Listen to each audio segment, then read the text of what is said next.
Hello everyone, welcome back to the channel. I am the Maize Madman. Before we get started, you know the drill. Hit the like and subscribe button if you haven't already, and the notification bell so you're aware every time I upload a video. In today's video, we're talking Michigan commit Jadyn Davis at the Elite 11 Finals Day 1. Also, updates on Boo Carter, Justin Scott, and Ryan Wingo, plus commitment dates for a couple other Michigan targets, including Amarion Stewart this Friday. All that, and of course, I'm upset. No disrespect, respectfully, but disrespectfully, it's disrespect. Don't be disrespectful. Those vile, disgusting Spartans, poor little girl, them. And I'ma tell them why I'm mad. That vile, disgusting cesspool in Columbus, the other state, and of course, as always, I'm upset. Let's get right into it. Michigan five-star quarterback Jadyn Davis out of Providence Day School in Charlotte, North Carolina, is at the Elite 11 Finals with 19 of the other top quarterbacks in the 2024 class, including the #1 overall prospect in the 2024 class, Dylan Raiola. Also, Air Nolan, the other state commit, and CJ Carr, the Notre Dame commit, are there as well. And after day one there, they have separated themselves. At least some of them have, right? In Tier 1, and this is according to Sportbook Live, Tier 1, Raiola, Davis, and Julian Sand, the five-star quarterback that is committed to Alabama, have separated themselves from the rest of the pack. In fact, it was said about Davis that he throws the best ball in the entire Elite 11.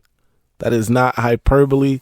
That is actually what was said about Jadyn Davis and his passing ability.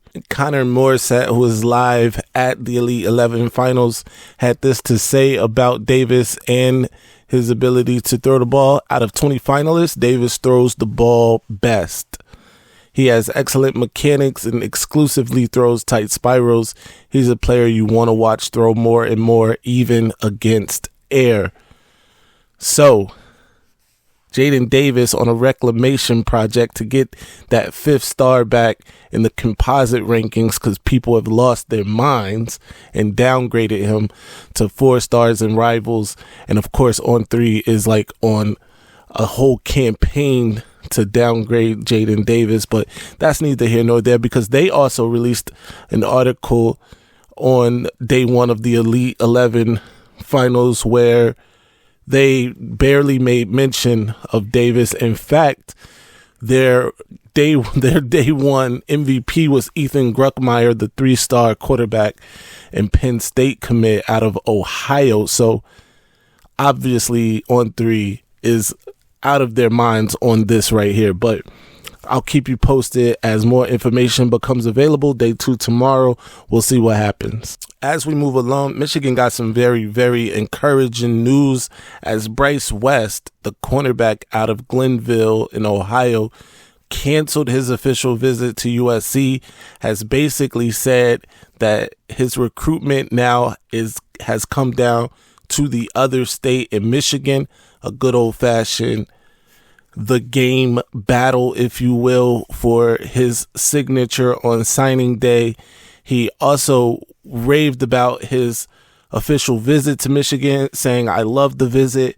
They always show me love, and I always have a great time down there. My family loved it as well because they always treat them so right and show what they can develop into, and they always shoot us straight forward, answering every question we have." He said, "We definitely mentioned teaming up together." Speaking of Boo Carter and Jacob Oden, of course, those are my guys, and I definitely would love playing with them. Definitely will be a hard decision, but we're all so close. Lots of love for those guys.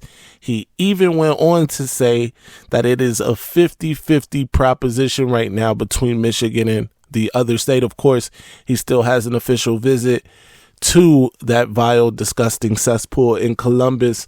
So we'll see what happens there.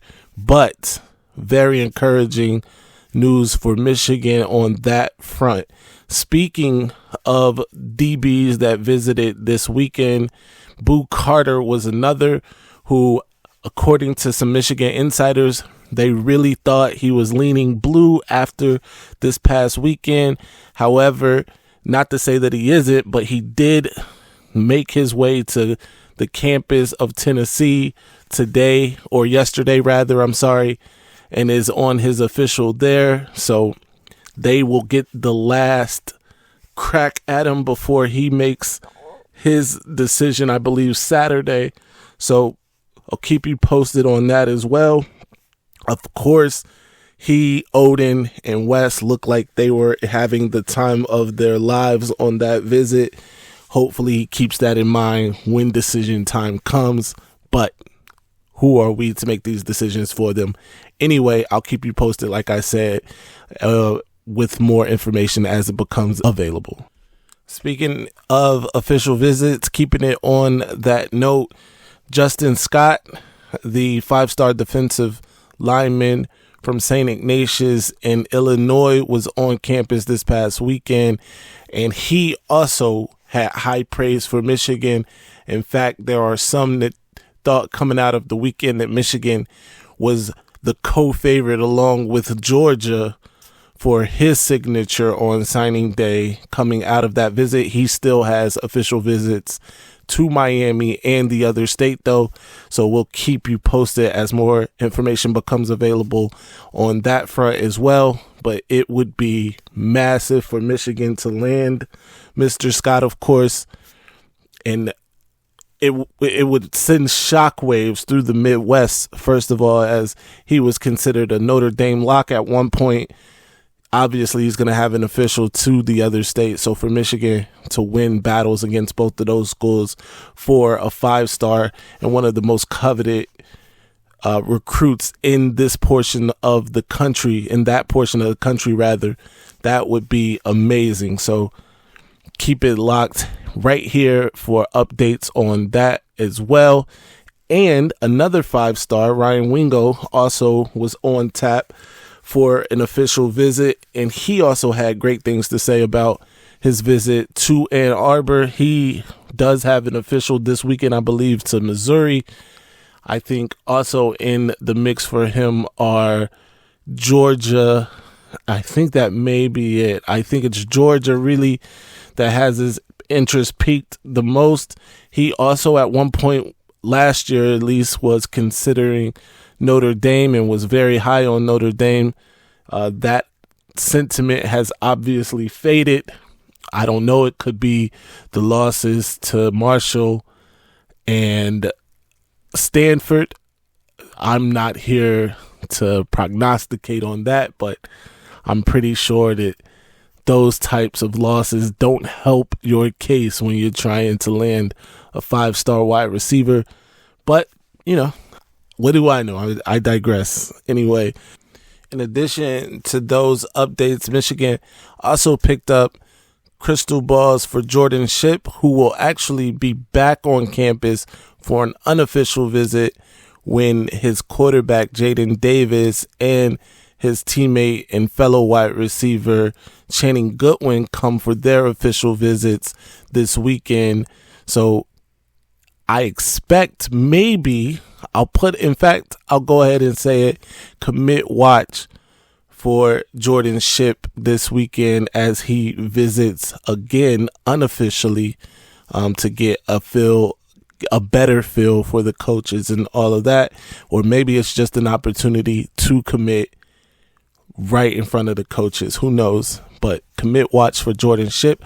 Also, Elias Rudolph, Michigan picked up another crystal ball in their favor for Mr. Rudolph out of Deerfield, Florida, by way of Ohio. So shout out to Elias, and hopefully Michigan is able to land him as well. He's a 4-star defensive edge who had high praise for strength and conditioning coach Ben Herbert and what he could do with his slight frame right now. So I do believe that Michigan is in the catbird seat there as well. Keep it locked right here in Maize Madman for all the latest updates. If you have any questions, be sure to leave them in the comment section. I love speaking to you guys. It's a great way to, expand all of our knowledge on what's going on with the Wolverines and others in the college football space. Until next time, though, I must bid you adieu. And as always, stay angry, my friends. I'm upset. Ladies and gentlemen, this might be our best season ever. My ratings, they're about to go to the roof. All right, now I'm gonna calm down. So I'm gonna calm down, son. I just don't get that all that Maize and that lock and all that. I just don't get it, son, for real. Just calm and how the